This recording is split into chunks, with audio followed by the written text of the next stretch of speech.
capítulo 3, versículos 19 y 20. 3, 19 y 20. dice: pero sabemos que todo lo que la ley dice, lo dice a los que están bajo la ley, para que toda boca se cierre y todo el mundo quede bajo el juicio de Dios. Ya que por las obras de la ley, ningún ser humano será justificado delante de él, porque por medio de la ley es el conocimiento del pecado. Ahí está, ¿verdad? Entonces Pablo, ya estando hablando, ¿verdad?, de todas estas cosas, volvemos al punto, está hablando de los gentiles, de esa gente que no reconoce la palabra de Dios y que va de mal en peor cada vez porque Dios está endureciendo. Como no lo toman en cuenta, Dios va endureciendo sus corazones. Están los moralistas, ¿verdad? Aquellos que externamente aparentan un cambio, pero por dentro siguen siendo igual. Y están los judíos que creen que por ser por tener las promesas de Dios en el Antiguo Testamento ya no tenían que hacer nada, ni arrepentirse, ni nada. Que aunque anduvieran mal, ellos de todas maneras iban a ir al cielo, ¿verdad? Entonces Pablo, ya explicando todo este detalle de que todo el mundo está bajo pecado, que no hay judío, no hay gentil, no hay samaritano, no hay moralista que no esté bajo el juicio de Dios, por cuanto todos pecaron, ¿verdad? No hay justo ni aún uno solo. No hay en toda la humanidad hombre alguno desde que Adán pecó hasta la fecha, exceptuando nuestro Señor Jesucristo, que haya sido justo. Isaías dice: desde la punta de nuestra cabeza hasta la punta de nuestro pie somos hinchazón y podrida llaga. Y esa es una realidad. Así estamos de corrompidos por causa del pecado, ¿verdad? Y por eso Pablo, aquí en Romanos 3:19, usa esa cláusula, pero para lo que va a decir a continuación lo está ligando con lo anteriormente visto, con estas tres personas, ¿sí? Pero sabemos, entendemos, conocemos, ¿verdad?, mediante observación y todo, que todo lo que la ley dice, lo dice a los que están bajo la ley, ¿sí? Aquí principalmente Pablo está hablando de los judíos, principalmente, pero también está tocando a los gentiles, porque al final de cuentas, aunque los gentiles en el Antiguo Testamento no conocían la ley de Dios, pero sí tenían una ley en sus corazones. Entonces, ellos estaban convictos bajo esa ley en su corazón. O sea, esta ley que está hablando Pablo la está referenciando primeramente a los judíos, pero también, como ya vimos en Romanos, ¿verdad?, que iniciamos, que hay una ley dentro de nosotros mismos que Dios ha establecido, que hay una moralidad dentro de nosotros que nos dice algo no está bien, no estamos haciendo bien las cosas, algo no está bien aquí, que nos guía a conocer a Dios dentro de eso. Esa ley que Dios ha escrito en cada corazón del ser humano desde Adán hasta nuestras fechas, ¿verdad?, y que es activada también por medio de la conciencia. ¿Sí? La conciencia nos acusa o nos defiende en un determinado momento. Entonces, todos estamos bajo esa ley. Pero como digo, principalmente aquí Pablo está hablando a los judíos, porque recordemos que la iglesia de Roma estaba confortada por un gran grupo de gentiles y un pequeño grupo de judíos, y que había choques en la iglesia por estos detalles, ¿sí? Los judíos creyéndose una posesión especial y los gentiles diciendo: sí, pero miren todo lo que hacen y todo. Entonces había ciertas confrontaciones, y Pablo es lo que está tratando aquí el tema. Dice: pero sabemos que todo lo que la ley dice, hey judíos, ustedes que conocen la ley, ustedes que saben perfectamente bien la ley, ustedes están bajo esa ley. Ustedes están bajo esa ley. Y entonces, por lo tanto, son más culpables todavía que los gentiles. Como lo vimos en la clase pasada, entre más conocimiento de la verdad haya, más responsabilidades, ¿sí? Más responsabilidades. Por tanto, al estar ellos bajo la ley, dice Pablo, para que toda boca se cierre y todo el mundo quede bajo el juicio de Dios. Todo judío que llegue a contrario de lo que ellos creían, que cuando partieran de este mundo, ¿verdad?, iban a llegar al cielo, y Abraham iba a estar a la puerta esperándolos, ¿verdad?, y diciendo: ¿eres judío? Pásale. ¿Eres gentil? No, vete al infierno, ¿verdad? Esa era la creencia de los judíos que se desviaron de la palabra de Dios. Recordemos que una de las cosas que Jesús confrontó a los líderes religiosos de ese tiempo es que enseñaban mandamientos de hombres en lugar de los mandamientos de Dios, ¿sí? Durante varios tiempos, en la época del silencio, después de Malaquías, ¿verdad?, Hubo una época de 400 años donde Dios no habló por ningún profeta ni nada. Fue exactamente la voz del último profeta y de repente, después de 400 años, se levanta otro profeta llamado Juan el Bautista. Pero en todo ese periodo de tiempo no hubo otro profeta, no hubo palabra de Dios. Dios calló durante 400 años a su pueblo. Y durante esos 400 años, ¿qué empezaron a hacer los judíos? Al no haber una revelación de Dios y un profeta, pues empezaron a interpretar ellos la ley y a poner cuestiones de cómo se debía observar para tratar de no caer en pecado delante de Dios. Entonces ellos decían, a ver, si Dios nos dice que debemos de guardar el sábado, que debemos de descansar, ¿qué es descanso? ¿Qué definimos por trabajo? Pues vamos a ver, si yo camino más de 3 kilómetros, me fatigo, por lo tanto es trabajo. Por lo tanto, nadie puede caminar más de 3 kilómetros. ¿Dónde decía eso la palabra de Dios? No lo decía, pero ellos lo empezaron a asimilar así y a razonarlo así, y Dios no les estaba diciendo eso. Si la mujer se hace una trenza sencilla, no trabaja, pero si se hace una trenza doble, ya trabajó y por lo tanto está quebrantando el día de reposo. Y empezaron a idear todo ese tipo de cuestiones. Y luego, ¿y qué es más importante? ¿El oro o el templo que está, o el altar donde se pone el oro? Eso? ¿Qué será más importante? No, pues el oro. Y empezaron a hacer leyes que Dios no estaba mandando y empezaron a idear, como cuando dice uno, cuando uno se va más allá de la palabra de Dios, empieza uno a idear muchas cosas. Y entonces se desviaron a mandamientos de hombre y dejaron los mandamientos de Dios. Y fue precisamente lo que Jesús confrontó en ese tiempo con los líderes religiosos. Ustedes enseñan mandamientos de hombres, invalidando la ley de Dios. Y por lo tanto, al estar invalidando la ley de Dios, ellos estaban bajo el juicio de Dios. ¿Sí? Por eso, varias advertencias del Señor Jesucristo acerca de conocer el tiempo. Cuando Jesús ve a Nicodemo y contempla a Nicodemo, que Nicodemo viene a él, y Jesús le habla acerca del nuevo nacimiento, y Nicodemo dice, ¿pero cómo puede ser esto? ¿Cómo puede un hombre viejo volver a nacer? Y bueno, eso lo vimos en Juan, pero se los platico rápidamente. Nicodemo no está hablando tontamente. Nicodemo era un hombre muy inteligente. Nicodemo era un hombre que si hoy en día existiera, sería a la par que Pablo, con doctorados. Una persona muy estudiada, muy preparada, muy justa. Pero vino Jesús con algo, porque él sentía que le hacía falta algo, ¿verdad? Y cuando viene a Jesús, Jesús inmediatamente le confronta y le dice, Nicodemo, si no naces de nuevo, no puedes ver el reino de Dios. No puedes ver el reino de Dios, ni entenderlo, ni comprenderlo, ni vivirlo. Es lo que le estaba Jesús diciendo, no puedes ver. Entonces Nicodemo le hace una respuesta y le dice, Señor, ¿cómo yo, siendo un hombre viejo, puedo meterme por segunda vez en el vientre de mi madre y volver a nacer? Eso, para un análisis rápido, diría, ¡ay, qué tonto Nicodemo! O sea, obvio que Jesús no se estaba refiriendo a eso. Pero Nicodemo no estaba respondiendo tontamente. Nicodemo le responde con la misma alegoría a Jesús. Jesús le da una alegoría del nuevo nacimiento y Nicodemo le responde con lo mismo.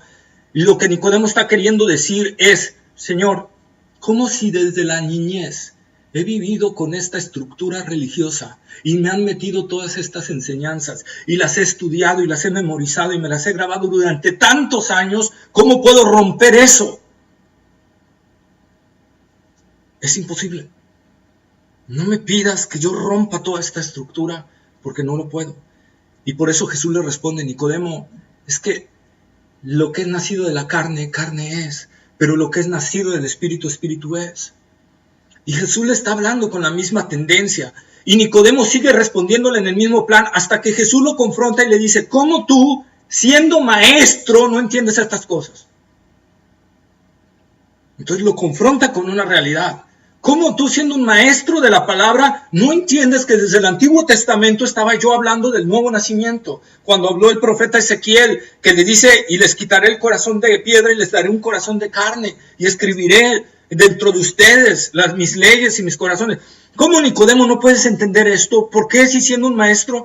¿Por qué? Porque Nicodemo estaba en la misma estructura, siguiendo entre mandamientos de Dios y mandamientos de hombres, tratando de observar la ley judía y las cuestiones y las tradiciones judías. Y eso es lo que estaba pasando. Entonces Nicodemo estaba igual, convicto bajo la ley de Dios, porque la estaba quebrantando al final de cuentas. Y por eso Jesús le dice en Juan 3:15, vayamos a Juan 3:15, bueno, desde el 14.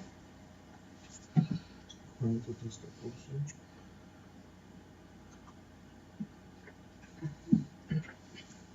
Dice: y como Moisés levantó la serpiente en el desierto, así es necesario que el Hijo del Hombre sea levantado, para que todo aquel que en él cree no se pierda, mas tenga vida eterna.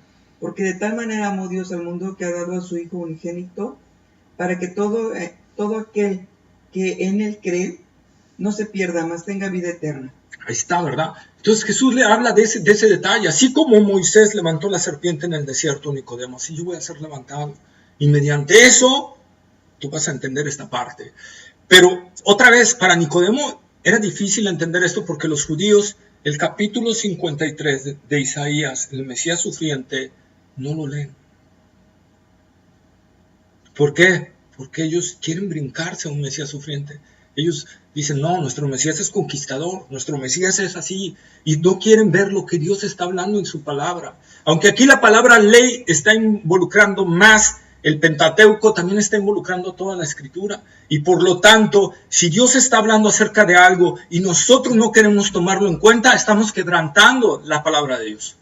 Y eso es lo que estaba sucediendo en los judíos, se brincaban esa parte y quebrantaban esa parte. Por eso no pudieron entender que Jesús iba a venir, el Mesías iba a venir primero a sufrir y a padecer por nosotros, para después venir como conquistador.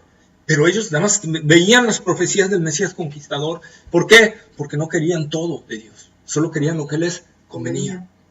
Y esa es la parte que nosotros tenemos que entender. Entonces Pablo le está hablando aquí a los judíos, a esos que estaban enorgullecidos de sus rasgos sanguíneos, de sus promesas patriarcales, ¿verdad? De la ley que aparentemente estaban guardando y haciendo, ¿verdad? A ellos les dice, ustedes están bajo esa ley porque ustedes no están viviendo realmente la ley de Dios, la están profanando. ¿Sí? Y por lo tanto, cuando llegue el día de juicio, su boca va a estar cerrada, no van a poder apelar absolutamente nada. No solo los gentiles, porque dice Pablo, y todo el mundo quede bajo el juicio de Dios. No solo los gentiles judíos, ustedes también van a quedar callados ante el juicio de Dios. El juicio de Dios ¿de qué está hablando? Del gran trono blanco, ¿verdad? Cuando lleguen todas las personas ante Dios, exceptuando ¿a quiénes? ¿Quiénes no van a llegar al juicio del gran trono blanco? Los hijos. Los hijos de Dios, los hijos de Dios. El juicio del gran trono blanco es para los incrédulos, nada más. El tribunal de Cristo es para los cristianos, el juicio del gran trono blanco es para todo incrédulo, ¿verdad? Entonces ellos van a llegar y sorpresa, van a llegar judíos. Judíos. De toda lengua, de toda tribu. No todos los judíos. No todos los judíos, ¿verdad? Porque algunos ya son hijos de Dios. Ah, sí, los que creyeron en Cristo. Ah, bueno, pero si ya creyeron en Cristo, no son judíos. Bueno, siguen siendo judíos, pero son de nacionalidad. Hablamos no de religión. No de religión, sí. Pero, bueno, sí. En cuanto a religión, sí, todos. ¿Hablamos de judíos como religión? Los judaizantes no van a entrar al reino de los cielos. Los que van a entrar es los que pongan su fe total en Cristo Jesús, ¿verdad? Como Señor y Salvador. Vi varias traducciones de esta, me gustó la Nueva Traducción Viviente, cómo lo desenvuelve. Dice, obviamente la ley se aplica a quienes fue entregada, porque su propósito es evitar que la gente tenga excusas y demostrar que todo el mundo es culpable delante de Dios. Pues nadie llegará jamás a ser justo ante Dios por hacer lo que la ley manda. La ley sencillamente nos muestra lo pecadores que somos, ¿verdad? Entonces, ¿cuál es el propósito de Dios de traer la ley? Demostrarnos que no tenemos una excusa. No hay una excusa para nosotros delante de Dios, ¿verdad? Y de poder decirle a Dios, bueno, Dios, es que yo no sabía, no puedo. Algunos podrán decir, Señor, la culpa es tuya, porque tú no me salvaste. No, ahí inmediatamente Dios traerá. Cuando la Biblia dice, y tenemos que hablar, cuando la Biblia habla antropomórficamente, en términos de que nosotros podamos entender, cuando la Biblia dice, y los libros fueron abiertos, que ya lo vimos, no es porque Dios tenga ya 100 millones de libros donde están los ángeles ahí escribiendo todo lo que hacemos. Ay, ¿y ahora qué hizo Edgar? Dijo esta palabra. ay, se desvió acá, ¿verdad? Y ahí tiene a los ángeles escribiendo. No, la escritura nos está hablando antropomórficamente para que entendamos que ese día que nosotros lleguemos ahí, a Dios no se le va a pasar ni un suceso de todo lo que hicimos. E inmediatamente que lleguemos ahí, va a venir a nuestra mente toda nuestra vida y todo lo que hicimos mal. Y la conciencia inmediatamente nos acusará y nos dirá culpable. ¿Verdad? Y cuando la conciencia te atormenta y sabes que hiciste algo mal, no abres tu boca. Te quedas callado, ¿verdad? Como el perrito ese que le dicen, ¿y por qué mordiste la pata de la mesa? Pero muchos se abren más la boca. Algunos. Gritando, alegando para que no lo culpes. O no la culpes. No la culpes. Pero ahí será tan fuerte el sentido de la conciencia que no les permitirá hablar. No va a poder hablar. El Alzheimer ahí no va. Ahí no va a funcionar. Todos los que sufrieron de Alzheimer ahí en la tierra, allá se les va a quitar. Porque Dios los va a sanar de eso. No, pero vendrá todo eso a memoria. Todo. No pasará ni un suceso en el cual tú puedas decir, es que yo no pequé. Ay, no, sí pequé. ¿Verdad? Ya me acordé cuando robé ese dulce de chico. ¿Qué dice la mamá que siempre es? ¿Sí? Entonces, demostrar que todo el mundo es culpable delante de Dios. Oye, Edgar, por ejemplo, ahí, alguien que ya, está reconociendo su pecado, sabe que cometió un pecado y realmente se está arrepintiendo, no un remordimiento, un arrepentimiento ante Dios ahorita en vida. ¿Le será recordado ese pecado? Porque ves que dice Dios que cuando tú te arrepientes, esos pecados serán lanzados al fondo del mar y Él nunca más los volverá a mencionar. ¿Qué va a pasar con ese pecado? Dice, sí, yo maté, estoy arrepentida, y le pidió perdón a Dios aquí en este momento, en este vivo, aquí en tierra. Y Dios le dice, yo te perdono, porque ve que está hablando de corazón. Cuando ya esté en ese juicio, ¿le recordará que algún día asesinó a alguien?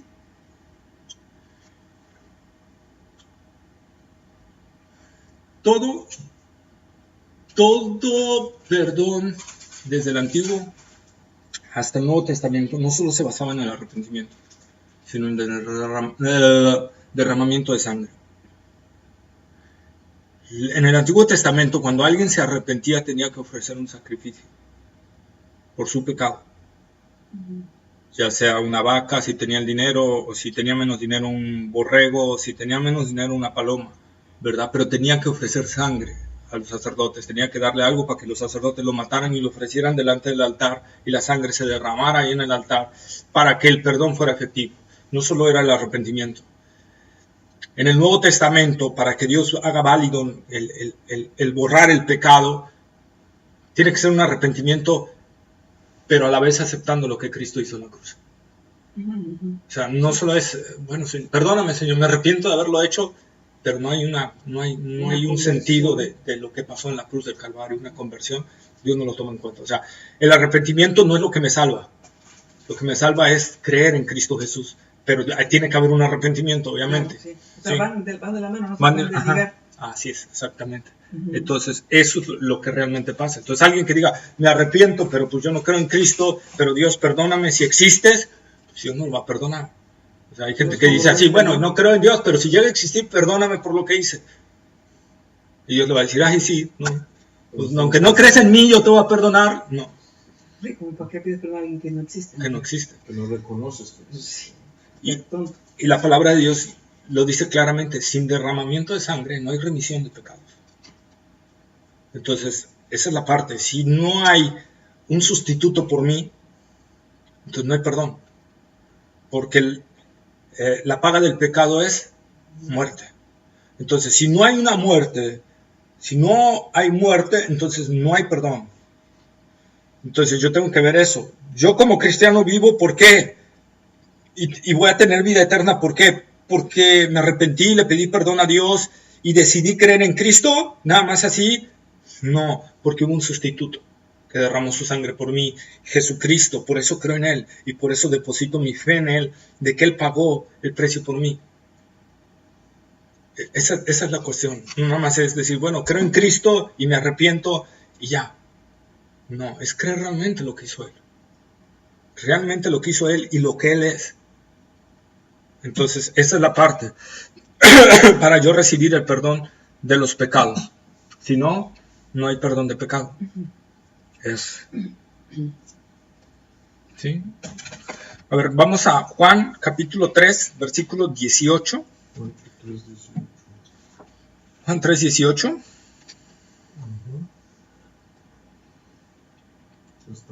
Dice: el que en él cree no es condenado, pero el que no cree ya ha sido condenado porque no ha creído en el nombre del unigénito Hijo de Dios. Ahí está, ¿verdad? Entonces, ahí está la cuestión. O sea, es creer en Cristo Jesús. Dice el carcelero de Filipos, Hechos 16, 30 y 31. ¿Qué necesito para ser salvo? Cree en el Señor Jesucristo. Cree en el Señor Jesucristo. No solo cree en Cristo. En el Señor. En el Señor. Que lo tomes como el Señor de tu vida. Como el que ahora controla tu vida y manda tu vida y con el cual le debes la obediencia absoluta y como tu Salvador, como aquel que murió por ti en la cruz del Calvario. Eso implica esa frase que está diciendo Pablo. Entonces, si yo creo eso fielmente, tengo la certeza, porque Dios es fiel, de que voy a ser salvo. Si lo creo de corazón, porque con el corazón se cree para justicia, y cuando creo para justicia, lo confieso para salvación. O sea, confieso que en verdad he sido salvo. Entonces, esa es la parte. La gente aquí, el que cree, no es condenado, pero el que no cree, no, fíjense que no dice, va a ser, sino que dice, ¿cómo dice? ¿En qué tiempo está el verbo? Porque no ha creído, ¿no? Lo que sigue, no, antes. Ya ha sido. Ya ha sido. Pasado. Pasado, ¿verdad? Entonces, ¿qué quiere decir? Que la gente no va a ser condenada. La gente ya está condenada. Por no creer, ya se condenó. Ya se condenó. La gente que no cree, ya se condenó. Todos estamos bajo la condenación de Dios. ¿Qué va a pasar en el juicio del gran trono blanco? ¿Voy a ser condenado? No, se va a aplicar mi condena, que es diferente. Es como cuando un juez de aquí dice, bueno, lo condeno a 30 años de prisión. Y por lo mientras lo llevan a los separos. Y después de ahí ya lo mandan a la prisión, ¿verdad? En lo que se ejecuta. Lo condeno a la silla eléctrica el día 30 de abril del 2018. ¿A poco de ahí se lo llevan a la silla eléctrica y lo sientan ahí hasta el 2018? No, se lo llevan a una cárcel temporal. Hasta que llega el día en que se aplica esa condena. Lo mismo sucede con nosotros. Dios ha determinado un día en que va a lanzar a todo aquel que no cree en Jesucristo al lago de fuego y azufre. Y ya esa condena está. No va a estar. Ya está. ¿Qué va a pasar en el juicio del gran trono blanco? Solo va a ser la sentencia final. Punto. No hay más. Para que la gente vea que realmente la condenación de Dios ha sido justa. Y Dios quede como el justo. Juan 3:36, el mismo en el capítulo 3. Juanito 3. El que cree en el Hijo tiene vida eterna, pero el que rehúsa creer en el Hijo no verá la vida, sino que la ira de Dios está sobre él. Ok, ¿y en qué verbo está? Está. ¿En pasado? No. Ah, ¿está? Presente. Presente, ¿no? O sea, está. En ese momento. El que rehúsa creer en el Hijo, él ya está sobre la ira de Dios. Lo está en ese momento. Adentro. Ya está. El que rehúsa, ya está. No va a estar ni... Ya está. Dice un salmo, Dios todos los días está irado con el impío. Dios, voy a ponerlo en nuestro lenguaje del Nuevo Testamento. Dios todos los días está irado con el incrédulo. Todos los días. Todos los días. Una cosa es el amor de Dios, sí. Dios ama a toda la humanidad y por eso le permite vivir y por eso permite que tenga agua, permite que caiga lluvia, que salga el sol, que tenga fuerzas, que tenga salud, etcétera, etcétera. Miles de bendiciones que Dios, como dice el salmista, tus misericordias son nuevas cada mañana, ¿verdad? Entonces, miles de misericordias que Dios muestra hacia toda la gente, pero eso no quita la ira de Dios sobre el pecado de la gente. Porque estamos continuamente pecando delante de Dios. Y el pecado para Dios es horroroso. Es algo nauseabundo. 1 Corintios 15:56.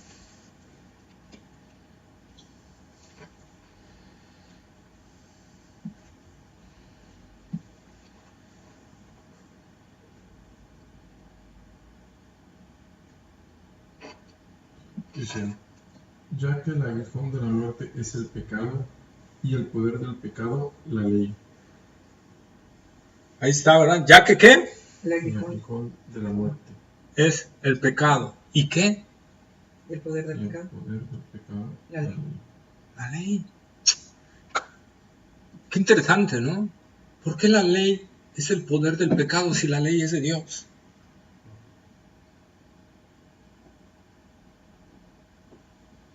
Porque precisamente el pecado ha destruido como Dios nos creó en un inicio, y nos ha desvirtuado totalmente. Entonces, ahora nosotros buscamos continuamente ¿qué? El mal. Entonces, Dios pone una ley santa, justa y buena. Pero mi pecado La distorsión. hace de esa ley. ¿Y qué hace? El pecado, como dice Pablo en Gálatas, el pecado ve, creo que es por favor, vamos a Gálatas 3, 19 al 22, creo que es ese. Para explicar, ahí lo explica perfectamente Pablo. Es que nada más puse la cita. ¿Gálatas qué? Gálatas capítulo 3, versículos 19 al 22.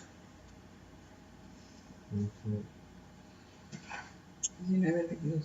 Entonces, ¿para qué sirve la ley?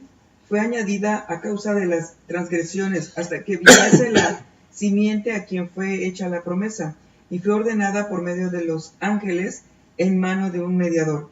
Y el mediador no lo es de uno solo, pero Dios es uno. ¿Luego la ley es contraria a las promesas de Dios? En ninguna manera, porque si la ley dada pudiera vivificar, la justicia fuera verdaderamente por la ley. Ahí está, ¿eh? Bueno, en otros versículos anteriores, Pablo dice, el pecado, tomando ocasión de la ley, produjo en mí un efecto contrario. Dice, aquel mandamiento que era para vida, por ejemplo, no codiciarás, vino a mí y el pecado que hizo, provocó en mí toda codicia. La verdad que la ley es buena, mi problema es mi naturaleza pecaminosa. Que la ley dice, no codicies, y el pecado que hace inmediatamente en mí al oír ese mandamiento, codiciar más.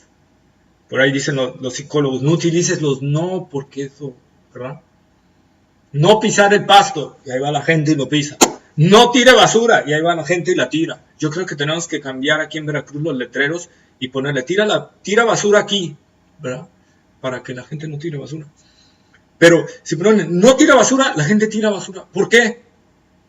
Es naturaleza. Es naturaleza. A menos de que haya una ley fuerte que lo castigue en ese momento, entonces a veces cuando, pero lucha contra esa ley. Pero lo haces con Dios. Sí, ¿verdad? Entonces, eso es lo que Pablo está diciendo. Entonces, esa ley que es buena, santa, justa, porque si la gente la viviera realmente, la sociedad sería otra cosa. Pero esa ley que es buena y que es justa, no va acorde a mi naturaleza, que es corrupción y pecado. Entonces, cuando oye un mandamiento, no codiciarás, codicio. No dirás falso testimonio, lo digo. ¿Qué más? No tendrás dioses ajenos, los hago, los fabrico. No robarás. No robarás, robo. Entonces, esa es la parte. Ahí, tip, a lo mejor ahí, los negocios, vamos a ponerle ahí, los negocios. Roba. Tienes derecho de robar, ¿no? Si la gente hace caso, lo que le conviene. Sí. Entonces, nosotros vemos, ese es el problema de la humanidad. El problema de la humanidad es que es corrupta por naturaleza. Ese es nuestro gran problema. Aún los más grandes moralistas que viven una moralidad hacia afuera, ¿verdad? Como aquí pongo, algunos dirán, bueno, yo no soy tan malo como aquel, como los innombrables. las últimas letras del abecedario y similares, ¿verdad? Yo no soy tan malo como esos. ¿Y a poco Dios me va a juzgar igual? Es que estamos poniendo la pregunta equivocada. La pregunta real es, ¿soy tan bueno como Dios? Y si nos alejamos así. Y ahí sí, de aquí hasta la estrella más lejana y todavía más allá, nos queda esa pregunta grande. ¿Soy tan bueno como Dios? ¿Soy tan puro como Dios? ¿Soy tan santo como Dios? ¿Soy tan amoroso como Dios? ¿Soy tan misericordioso como Dios? ¡No! Entonces, esta es la pregunta real. La pregunta no me debo de comparar con respecto a la demás gente. Me debo de comparar con respecto a Jesucristo. Con respecto a Él. ¿Soy igual que Él? No. Entonces soy malo. Porque la única perfección que Dios acepta es la suya. La perfección absoluta. Dios no acepta un 99.9% de perfección.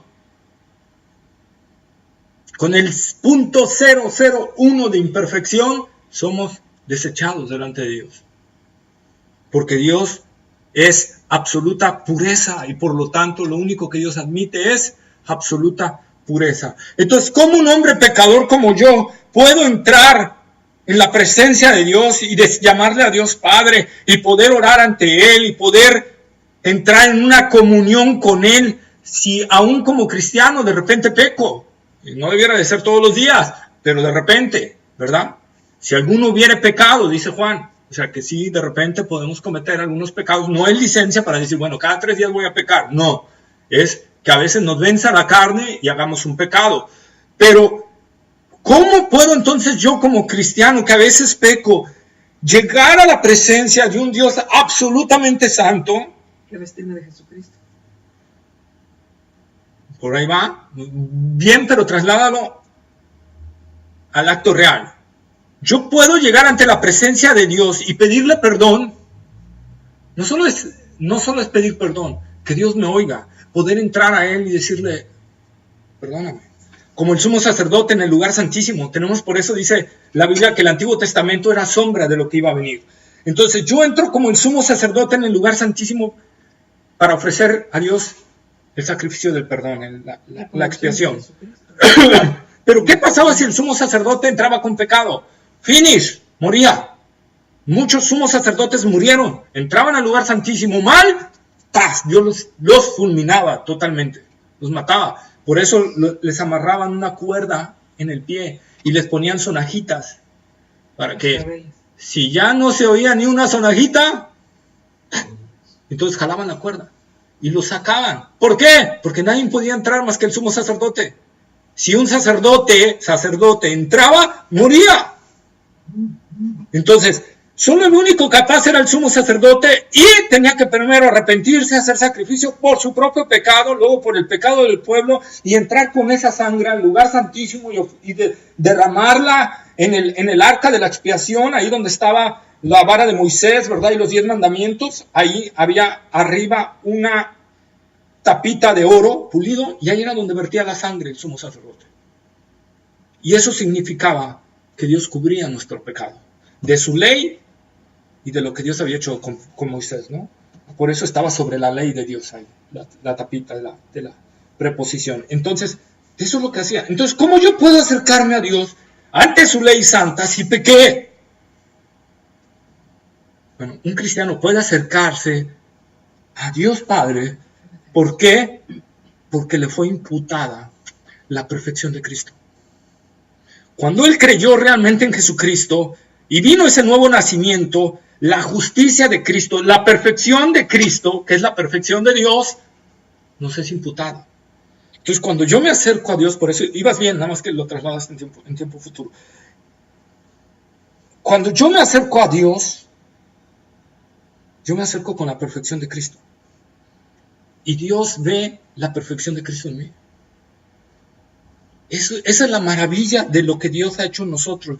Por eso cuando yo cometo alguna falta, y Pablo lo dice, que Dios produce una tristeza en nosotros, cuando como cristianos pecamos, produce una tristeza en nosotros, y vamos al arrepentimiento, dice Pablo. pero entendemos que no hay de qué arrepentirnos. O sea, hay como, Señor, perdóname, me arrepiento, Señor, de lo que hice mal, todo. Y Dios te habla y te dice, ya te perdoné desde antes de que tú me dijeras, porque mi hijo pagó el precio por ti en la cruz del Calvario. Y por eso Juan dice que si alguno hubiera pecado, abogado tenemos para con el Padre, Jesucristo, el justo, y la sangre de Jesucristo nos limpia de todo pecado. No es que Cristo siga vertiendo sangre, está hablando de la cruz. Desde la cruz, cuando Cristo vertió su sangre, ahí nuestros pecados fueron cubiertos, no solo los de antes de conocer a Cristo, sino los después de conocer a Cristo. Él pagó por mí, por mis pecados de toda mi vida. No pagó por mis pecados pasados, pagó por los pasados y por los futuros. Entonces eso es lo que yo necesito entender. Entonces cuando llego a Dios con esa confianza y llego a Dios con esto de, Señor, perdóname, y Él dice, no te preocupes. Esta canción de Marcos Vidal, ¿verdad? El regalo que se llama, cómo me gusta, porque nos hace ver esa realidad, que dice, y antes de que yo pueda decir cualquier palabra, ¿verdad? Él dice, que Dios le dice, no te preocupes, no pasa nada. Dice, como que Marcos Vidal va a decir, antes de que yo pueda decir, Señor, la fallé, lo regué, y hice mal, Señor. El Padre dice, no te preocupes, no pasa nada. Esa es la realidad en verdad del cristiano. ¿Pero por qué? Por Cristo. No por nosotros, por Cristo. Por su muerte en la cruz. Y esa es la diferencia. Hebreos capítulo 10, versículo 1.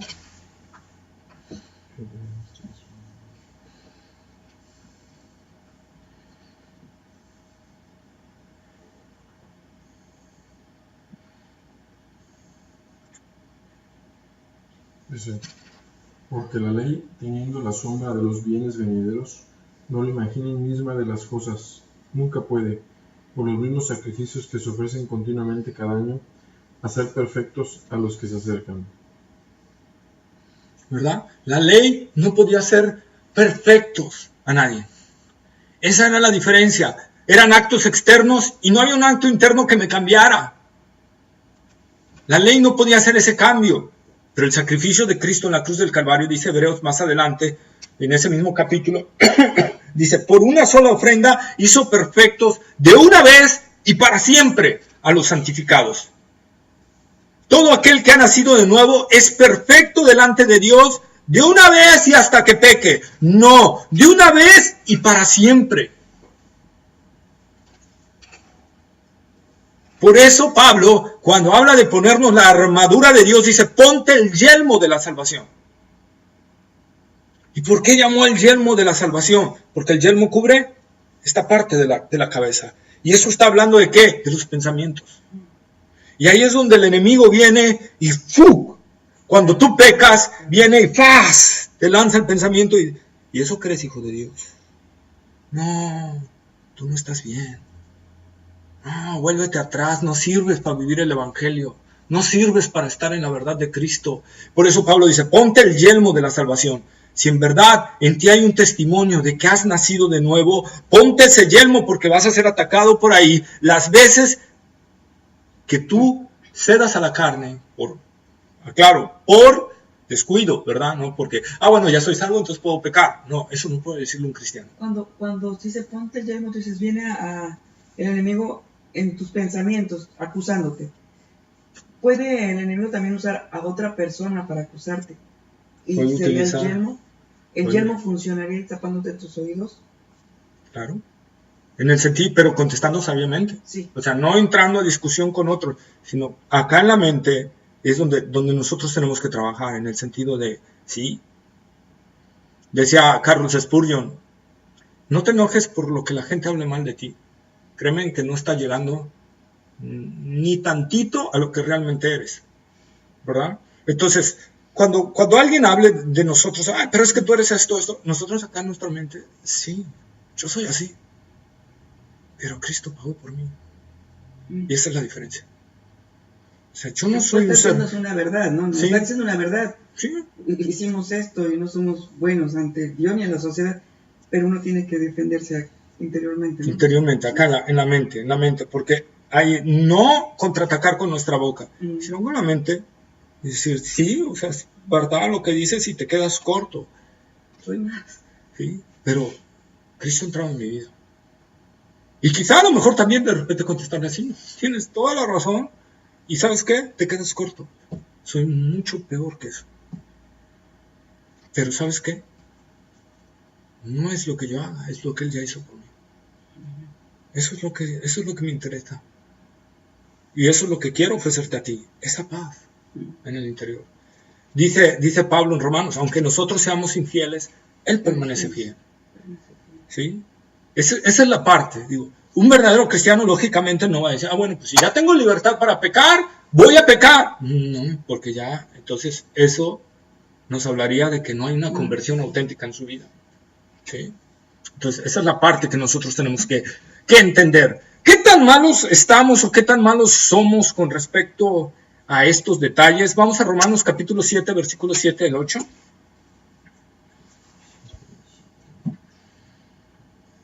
Romanos capítulo 7, versículos 7 al 8. ¿Qué diremos pues? ¿La ley es pecado?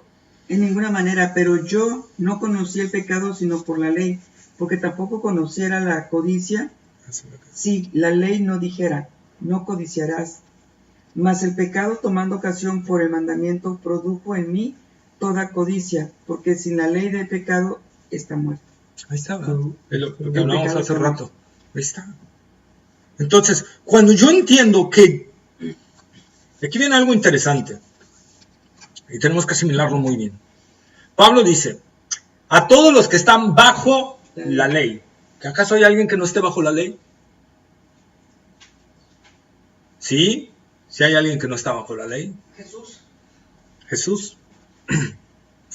Y como yo estoy, cuando nací de nuevo, yo estoy en Cristo, o sea, dentro de Cristo, ahora soy parte de su cuerpo de Cristo. ¿Qué crees? Yo tampoco estoy bajo la ley. Yo tampoco estoy bajo la ley. Estoy bajo una nueva ley. Ya no estoy bajo los 10 mandamientos, ya no estoy bajo la ley del Antiguo Testamento. Ahora estoy bajo una nueva ley, que es la ley de Cristo, porque ahora Él es mi cabeza. Y así como un brazo no puede decir, ¡ay, no te obedezco, cabeza! A menos de que esté funcionando mal, ¿verdad? O de que esté fracturado y no puede activarse. Pero de ahí, el brazo no le puede decir, no te obedezco. ¿Puede? No puede. La cabeza manda, el brazo obedece. La cabeza dice, muévete el dedo, y el dedo no dice, él, no quiero. No, se mueve. Es automático. Lo mismo sucede con esa parte. Ahora yo estoy bajo la ley de Cristo. ¿Y bajo la ley de Cristo en qué se rige? En el amor. En el amor. Y eso lo vamos a ver más adelante, cuando veamos Romanos capítulo 7, bien detallado, que nos habla de la ley de Cristo, Romanos 6, 7 y 8, que ahí viene, lo vamos a ver más adelante, no me voy a adelantar. Pero entonces nosotros no estamos ya bajo la ley del Antiguo Testamento, estamos bajo la ley de Cristo. Entonces ya no estamos bajo esa ley, por lo tanto somos libres de esa ley. Por eso Pablo dice, a libertad fuisteis llamados. Ahora, no utilices tu libertad como ocasión para el libertinaje, que es muy diferente. Libertad con libertinaje es otra cosa, pero estamos bajo la libertad. Estamos en Cristo, por lo tanto estamos libres de esa ley. Por eso Pablo puede decir, el que quiera hacer caso del día, pues que lo haga. El que no quiera hacer caso del día, que no lo haga. Ambos lo hacen para el Señor, no hay problema. Es decir, los judíos que decían que el sábado había que guardarlo, Pablo dice, bueno, el que quiera guardarlo, que lo guarde. Lo hace para el Señor, no hay problema. ¿Pero qué pasa con los que no guardan el sábado? Pues para el Señor no lo hacen, no hay problema. Nadie juzga a cada uno porque, es que... No, tenemos que entender que ha cambiado todo. Y que ahora yo no estoy bajo la ley, ahora estoy bajo la gracia, pero estoy ahora en la ley del amor. Y por lo tanto en el amor, yo tengo que no vivir un día para el Señor. Vivir los 7 días de la semana para el Señor. Esa es la diferencia. Yo ya no tengo un día consagrado para el Señor. Tengo los 7 días que vivir agradándole día a día y confesándole todos los días de que Él es mi Señor. ¿Sí? Y esa es la parte importante. Ya no estamos bajo la ley, sino bajo la gracia, dice Pablo. Gálatas 3:24.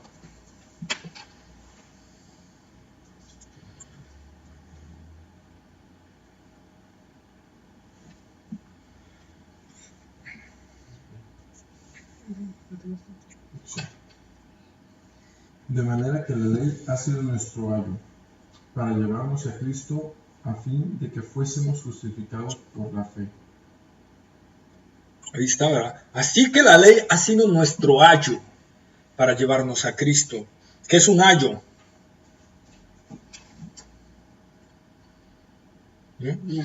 Un ayo en el tiempo de Pablo era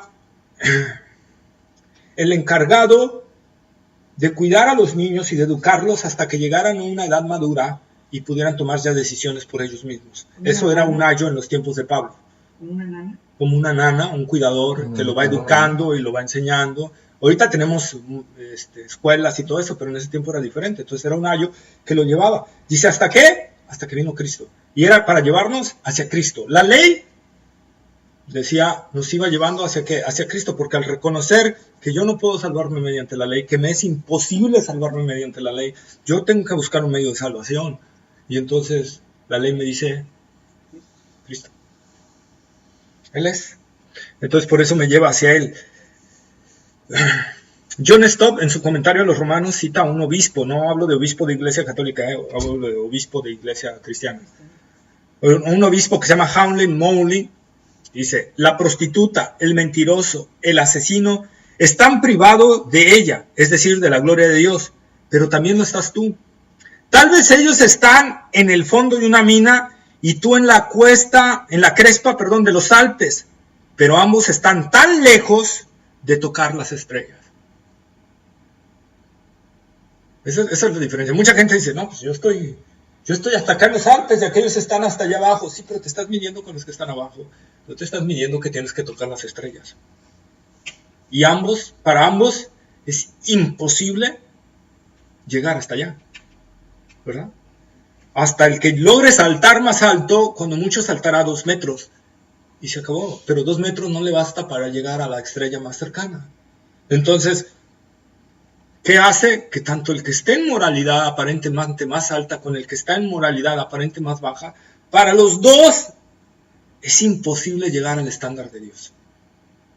Imposible. Otro pastor decía, es como si yo quisiera saltar. Bueno, él lo ponía de otro lado, yo lo voy a poner acá en México. De aquí de México, querer de un brinco llegar a Cuba. ¿Cuántas veces lo intentaré para poder lograr de un brinco llegar a Cuba? ¿Ustedes creen que si lo entreno 1,000,000 de veces, daré un brinco y llegaré a Cuba? Imposible. Imposible. Habrá gente más dotada que pueda brincar 2 metros. Habrá gente que nada más pueda 50 centímetros. Pero ni el que brinca 50 centímetros, ni el que brinca 2 metros, puede llegar a la distancia que está Cuba. La imposibilidad de llegar es para ambos. Aunque uno aparentemente brinque más y llegue más cerca, es lejísimos todavía para llegar a la punta, a la orillitita de Cuba, ¿no? Entonces, esa es la parte que nosotros tenemos que entender y esa debe ser realmente nuestra moralidad. El hombre con menos moralidad no es más perfecto que el hombre con más moralidad. Ambos están muy lejos de la gloria de Dios.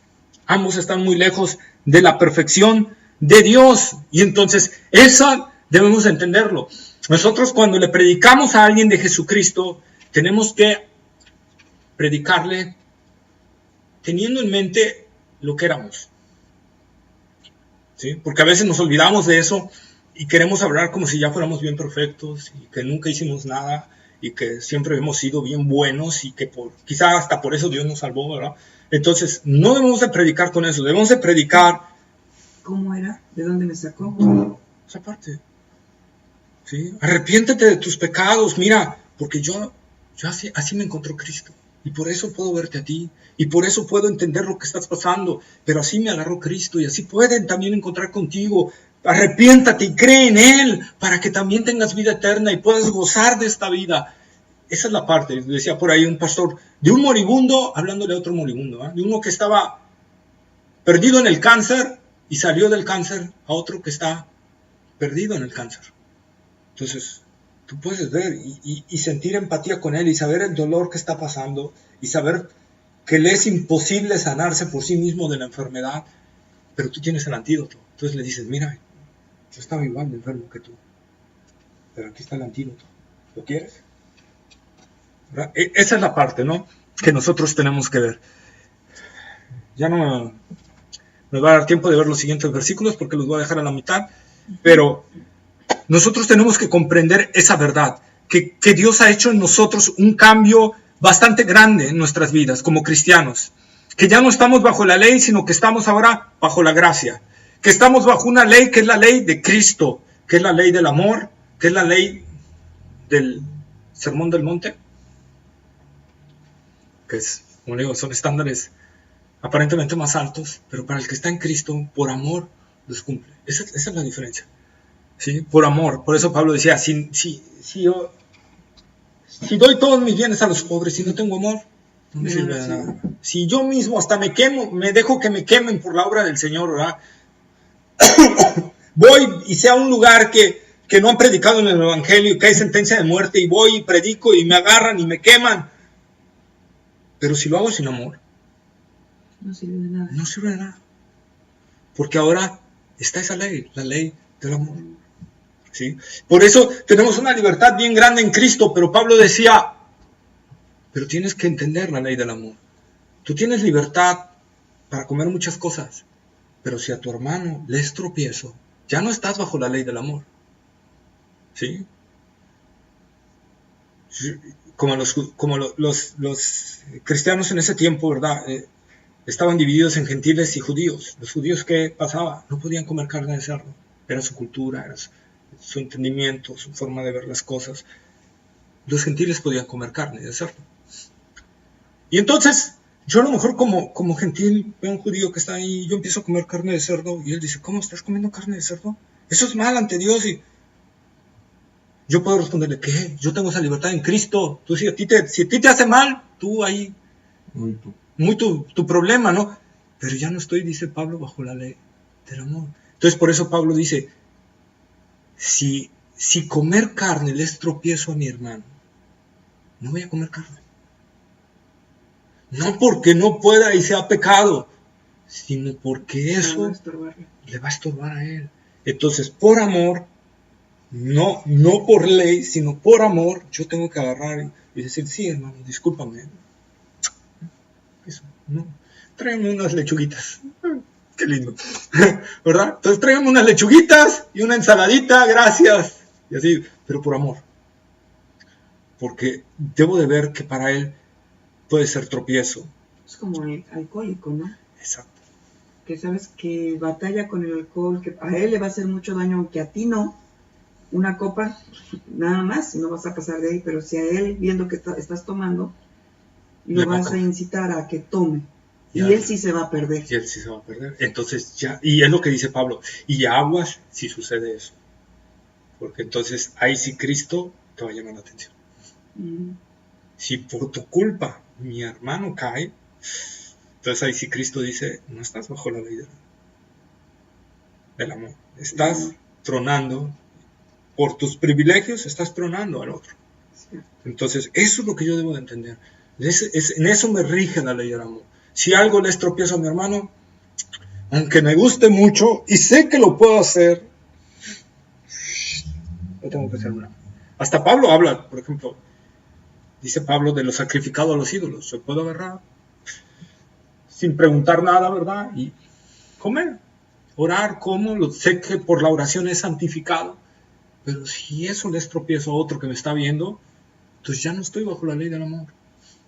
O sea, ya no estoy bajo esa ley.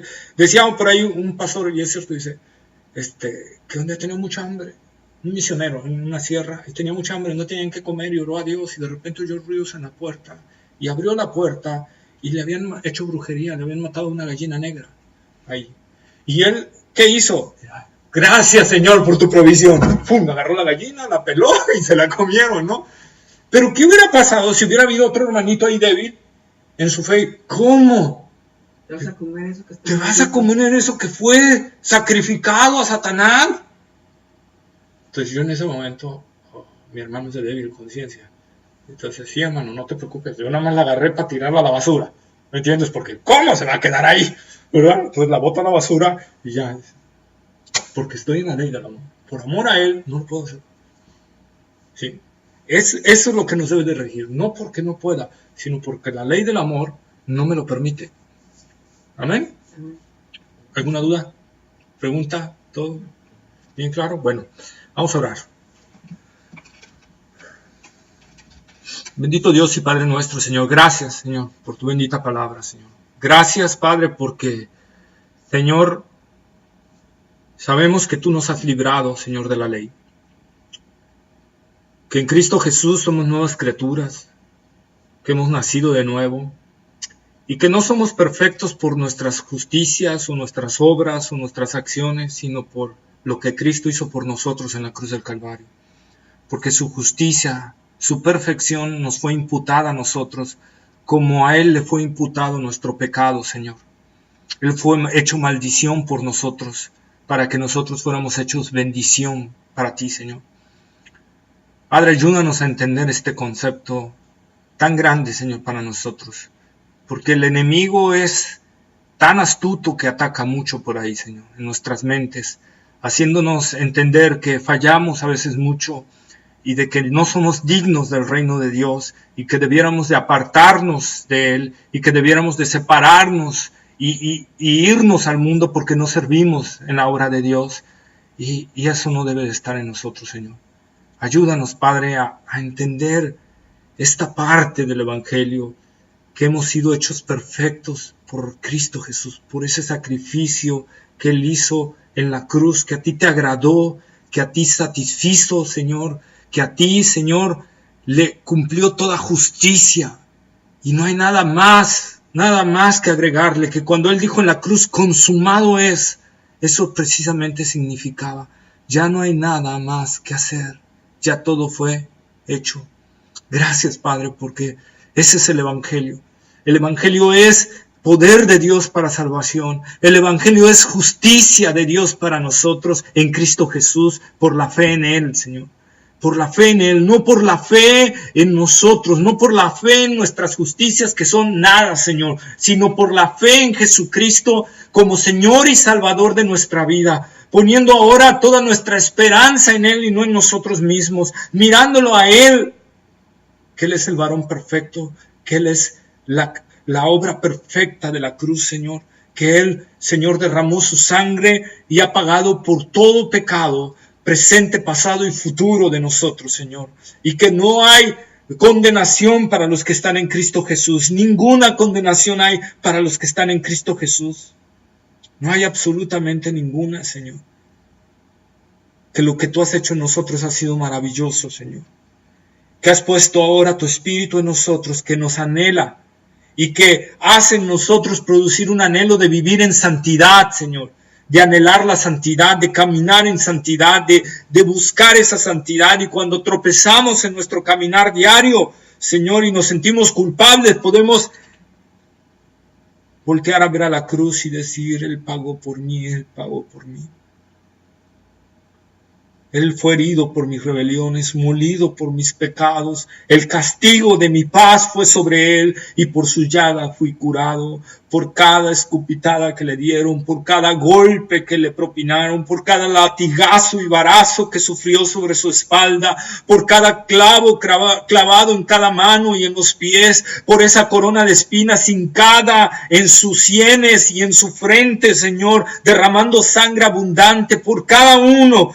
Ahí estaba yo, Señor, mi pecado, siendo pagado, siendo cubierto por esa obra maravillosa de Cristo Jesús. Ayúdanos, Señor, que el amor de Cristo nos sea revelado totalmente en nuestras vidas y en nuestros corazones, para entender, Señor, que ya no estamos bajo la ley, que ahora estamos bajo la gracia, que hemos sido hechos libres, Señor, no para utilizar esa libertad en el libertinaje, sino para agradarte a ti en esa libertad, Señor.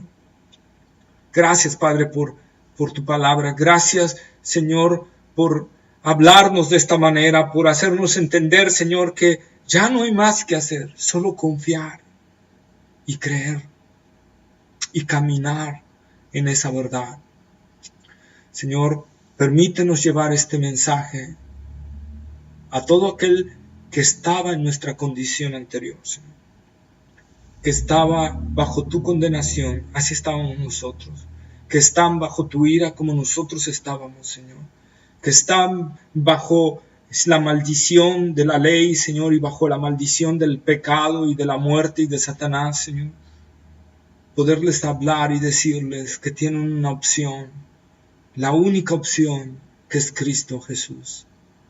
Padre, ayúdanos a llevar esa palabra, ayúdanos a llevar esas buenas nuevas a las otras gentes, Señor, que necesitan oír de ti, que necesitan, Señor, escuchar la verdad de tu evangelio y la verdad de tu palabra, Señor, que en Cristo hay perdón de pecados y remisión total, que tú nunca jamás te vas a volver a acordar de nuestros pecados, porque ya fueron perdonados en la cruz del Calvario, Señor. Gracias, Padre, en el nombre de Jesús. Gracias, Señor. Te damos toda la gloria. Amén. Amén, Señor. Gracias.